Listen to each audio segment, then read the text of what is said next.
politica estera al Corriere della Sera e ho il privilegio di poter moderare questo parterre de roi, questo panel di esperti autorevoli. Il tema è la Libia, che è probabilmente l'altro fronte della lotta contro l'ISIS, a dispetto di lunghi negoziati. La Libia continua a essere preda di una sanguinosa guerra civile, non si è riusciti a trovare una via efficace, praticabile fuori dalla crisi.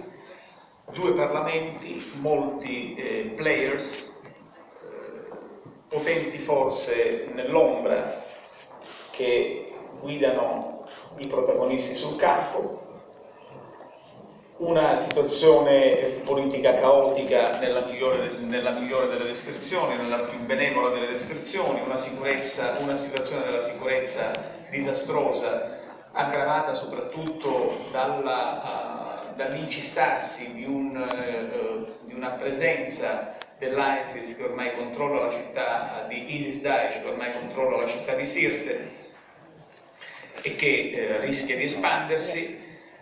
Insomma, il futuro della Libia come uno Stato singolo è seriamente messo in discussione. È chiaro che la Libia è stata anche una fonte di instabilità per tutti i paesi europei. Sappiamo che la Libia è stato uno dei transiti più grossi del flusso di immigrati, dell'immigrazione illegale. E sul sfondo di questo scenario abbiamo il tentativo di la mediazione sotto l'egida dell'ONU, prima condotta da Ferdinando Leon, adesso passata nelle mani del mediatore tedesco, che non riesce a chiudere un accordo in grado di essere praticabile e accettabile da tutte le parti. In che modo la comunità internazionale può aiutare a raggiungere una soluzione politica condivisa per il futuro della Libia? Quali sono le proposte e le iniziative che possono contribuire a unificare e rafforzare le istituzioni del Paese? In che modo, ovviamente, sradicare quella che sempre più si profila come una sorta di nuova testa di ponte, se non addirittura come una possibile nuova roccaforte dell'ISIS in Libia. Questi sono i quesiti intorno ai quali noi cercheremo di organizzare la nostra discussione. Abbiamo una media di 10 minuti per oratore, con un'eccezione del Presidente Casini. Presento brevemente i partecipanti, ovviamente per Ferdinando Casini, Presidente della Commissione Affari Esteri del Senato, Karim MEZRAN, che noi abbiamo conosciuto a Roma come direttore del Centro di Studi Americano e che oggi è un Senior Fellow dell'Atlantic Council, Alison, PARGETER, analista specializzata nel Nord Africa della Royal United Service Institute di Londra, Andea Teti, che oltre a insegnare all'Università di Aberdeen è il coordinatore dell'Arab Trans, del consorzio Arab Trans, e che probabilmente ci porterà dei dati molto importanti frutto di sondaggi che Arab Trans ha condotto nei paesi arabi. Credo che sarà un contributo di conoscenza molto importante. Mattia TOALDO del European Council of Foreign Relations, che ha sede basato a Londra, e infine Arturo Barbelli, che è il capo del programma di ricerca sul terrorismo dell'ISPI. Io comincerei senz'altro dando la parola al Presidente Casini. Thank you, Paolo. I'd like to talk especially about 5 issues. The first, why should we be concerned about Libya? The international community has huge responsibilities in the Libyan crisis and is showing insufficient concern about it. This is a short-sighted attitude, especially for Europe. Europe must shift its focus toward the Mediterranean, and in the Mediterranean it must become increasingly more concerned about Libya.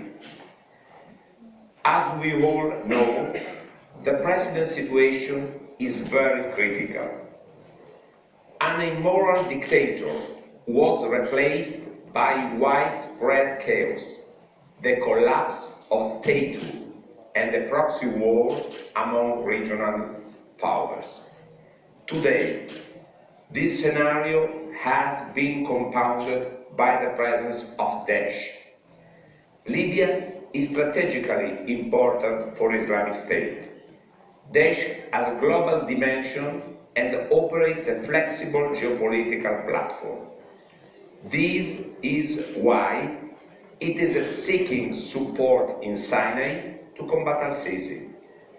It is trying to enter Somalia in order to reach the Horn of Africa, and is now focusing on Libya. Their notion of state is not based on territory in the traditional sense, but on the idea that the caliphate is there where its followers are, even in our neighborhoods, where they send their ambassador of death. Today, Libya is virgin ground, and where better to seek heaven than in such a hospitable environment where there is no state and no international pressure? Second, we must concern ourselves with the Libya to deal with the mistakes made in the recent past, trying to do better in the future. Obviously, the main error was to organize a military intervention without considering the consequences. But there are also all the undelivered promises, like the 16.1 billion euro Marshall Plan, solemnly announced at the G8 of Deauville in 2011 and then vanished. Furthermore, too much stress was also placed on the election. We imagined at one point that Westminster had moved to Tripoli, and that it would only take an election to install democracy. In Libya, we must make the real situation and the dynamic between the forces at play completely understood. We cannot draw a distinction between good and bad contending parties. It's not a question of secularists versus Islamists. The differences are much more nuanced. Libya is a country full of grey areas, alliances change all the time and depend on many factors. The war on terror cannot be used to label as a terrorist anyone who does not agree with us. The international community must avoid falling into this trap. In Libya, there are not major sectarian divides. Unlike Syria or Iraq, religious allegiance could become an element of national identity, a factor of national unification. This should not be underestimated, but compel us to handle the religious element with even greater care. If we don't avoid demonizing the Islamic element in itself, we would risk driving all Islamic forces into the clashes of terrorists. 3. We have to concern ourselves with Libya, because there an appalling proxy war is being waged by the regional powers. Libya cannot be discussed without looking at the overall picture of the Mediterranean and the Middle East. The end of the Cold War, followed by American disengagement, have created a huge vacuum which regional powers try to fill. But here again, Libya has a specific situation. Here, unlike Syria or Iraq, the proxy war is between two fronts of Sunni Islam. This confirms that it is simplistic to read the chaos in the Middle East only in terms of a clash between Shia and Sunni. Egypt, Saudi Arabia, Qatar and Turkey act on the basis of diverging interests. 4. We have to be concerned about Libya because the Libya crisis is having massive fallout on stability in the region.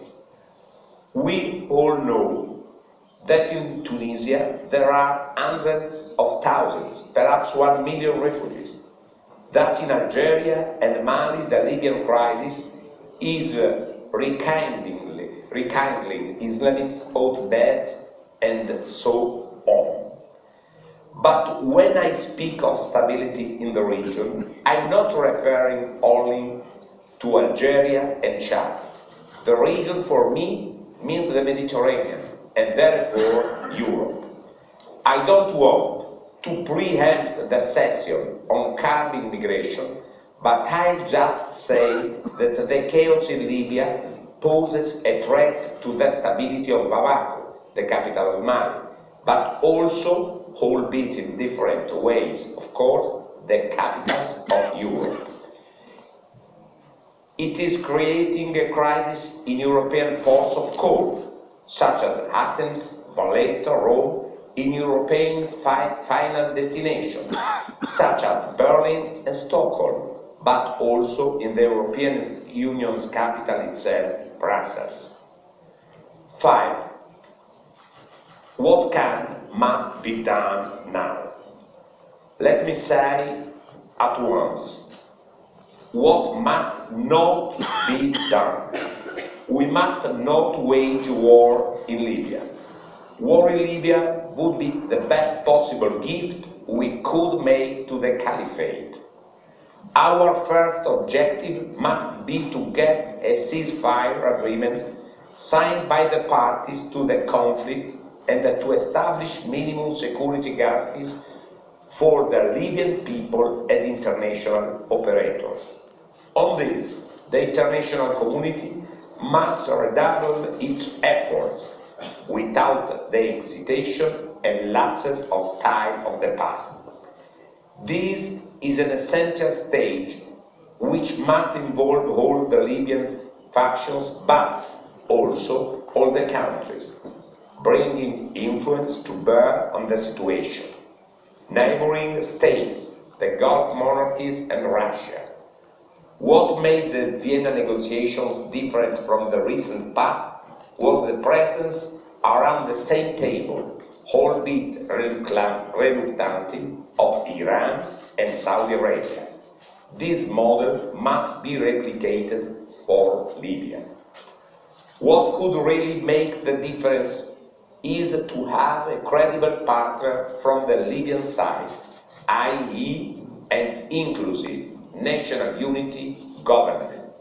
It's clear that we must restore a minimum level of stability in Tripoli to be able to conclude any effective agreements. Firstly, in the matter of combating migration. Otherwise, the strategy laid down in Valletta could well turn out to be a disastrous failure.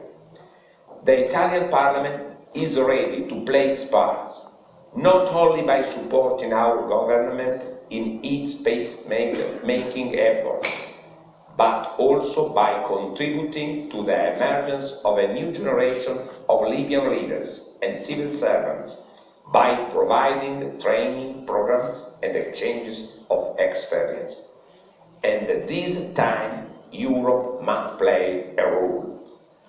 20 years after Barcelona, huge failures in Mediterranean development assistance policies, it is a challenge that the European Union cannot afford to lose.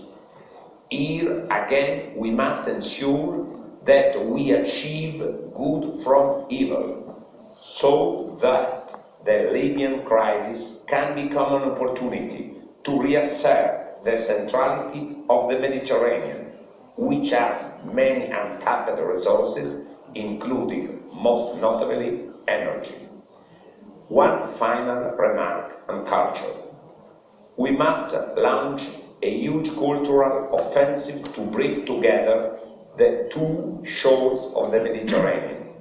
What is needed now is a full-fledged Mediterranean Erasmus project to give a fresh boost to the project for student mobility with the southern shore of the Mediterranean, which are still too patchy. Since 1987, the Erasmus program has involved almost 3 million European students, thus facilitating an unprecedented exchange and intermingling of Europe's young generation outside our national borders. We now have to do the same with the Mediterranean. We must look beyond the sea. Thank you.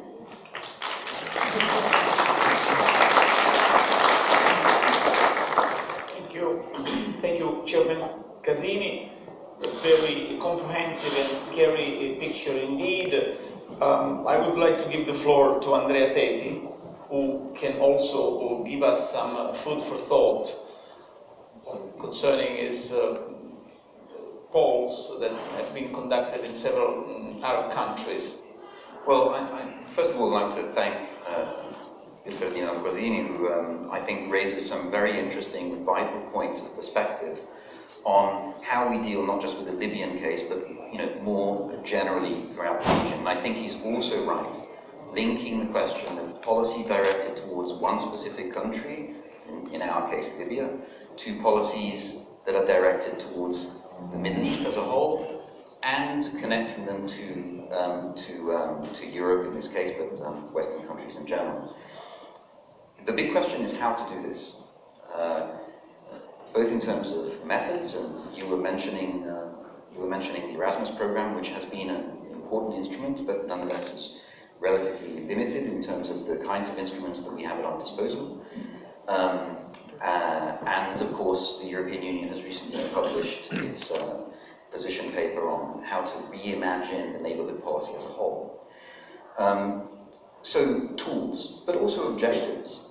And I think that the kind of work that I and our project and colleagues of ours have been doing helps us reflect on precisely what the targets, what the goals can be that we put those methods to use for. Very pragmatically, if we are to organise, Sergei Lavrov was referring to a Marshall Plan recently, and I agree with that. I think it's that level of commitment that we have to embrace. If we are to organise this kind of effort, what are our goals? And I think here information from the polls can be useful, and perhaps quite surprising. I should say, I won't bore you with methodology, but simply to say that these surveys were carried out throughout 7 Middle Eastern countries in the second half of last year, and specifically in Libya in summer. Now, if we ask respondents what they view as the main challenges for Libya, it may surprise you to find, to hear that 87% roughly of people identify the economy as a challenge. A very similar percent, around 86%, identify corruption as a challenge. And security, perhaps surprisingly, rates a lot lower. I think this is, of course, not to suggest that security amongst respondents is not a concern. But it helps us contextualize how important the questions of economic-related questions are. And we see this theme of the economy as important emerging from other areas of questions. So, for example, if we ask what would be the factors that might lead you to consider emigrating, living abroad, roughly 30% say security, which is to be expected. A similar percentage, slightly less, about 20%, say economic factors. Okay. So this question of the economy returns. And it returns again in two other places. One is if you ask, if we, as we did, ask what are the most important factors, if we asked respondents to name what the two most important factors for them in defining democracy were. And in the Libyan case, of course, it's very important. Factors like the ability to change governments through elections turned out to be extremely important. About 27% of respondents indicated that. And I think this is positive because basically it could suggest that people, that this is a forum, a tool that could be used to build a consensus at the appropriate time. But they also said that the economic factors, issues like corruption, issues like development, were equally important. So roughly there is a 50-50 split between factors that we could consider conventionally political and factors that are, on the other hand, economic or somehow material, like corruption. And finally, one of the questions that we asked, of course not just in Libya but across the region, was what can the EU do to help? And there, overwhelmingly, the priority was on development policy. So the picture that emerges from this, and I have to say that still a relatively preliminary stage of data analysis, so we have to look much more closely at this very rich data set that we have. But the picture that seems to be emerging is that the question of politics, specifically the question of democracy, and the question of the economic, the material, cannot be thought of in separate ways. We have to think about these things together. So this is the data side. I want to conclude, offer a few concluding remarks with a more general reflection on the kind of conversations that we've had in this forum so far. It's behind us, it's in the slogan of the conference that we should look for a positive future. What does that positive future look like? What is the positive goal of this Marshall Plan that we're arguing for? I think there is a very serious risk, and I have to say I've detected this in the conversations that we've had, that we mistake symptom for cause. I've heard a lot of talk about counter-narratives, about countering the ideology of extremist groups, and that's absolutely correct. But we have to be very clear, not least from the European experience with terrorism, that this, at best, deals with a symptom. What we need to do is think about a Marshall Plan that aims at the causes, and aims at the causes not just of terrorism and violent extremism, but of social fragmentation and radicalization.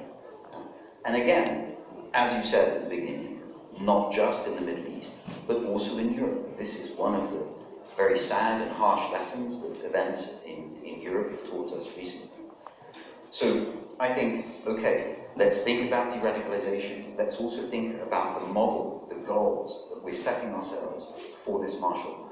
And then maybe an invitation, which is to say, let's think of this Marshall Plan not only as something that we target for over there in the Middle East, but a logic, an idea, a set of methods that we also aim for in Europe itself. And my much more esteemed colleagues have spoken about Ferdinando and several historical precedents. I was thinking, listening to Sergei Lavrov, of Thucydides. Thucydides is normally invoked in the history of the Peloponnesian War to emphasize the role of power politics, the importance of raw military power. But I thought of Pericles' funeral oration, in which at the moment of greatest grief for many Athenians, he reminds his audiences, and those grief-stricken, that the most important source of power for Athens is not its military might, but its cultural, economic, social, and political model. Okay? And it's he tells his audiences that the people who have died in the name of this model, which is a model of openness and inclusiveness, not just politically, but also socially and economically. I think if we can have this, Pericles, as one of the inspirations for this model, that would be a very good start. Thank you.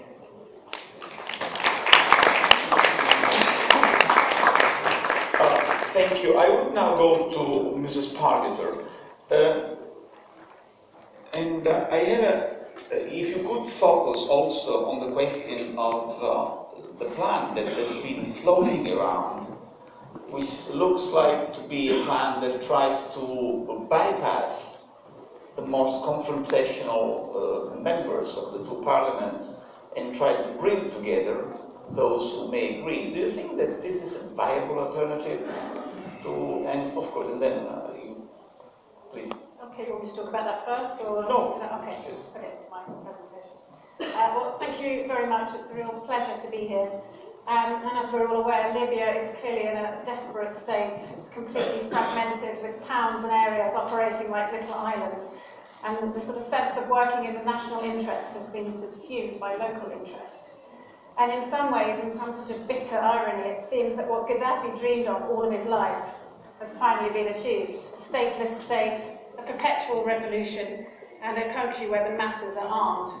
Now, clearly the way it's worked out is not the way he would have envisaged it. And I have to say that despite the call in this conference to come up with a positive agenda for the Mediterranean, I think in the Libyan case it's very, very difficult to be optimistic, even with the various peace initiatives on the table. And clearly we need to find a solution and to find one urgently.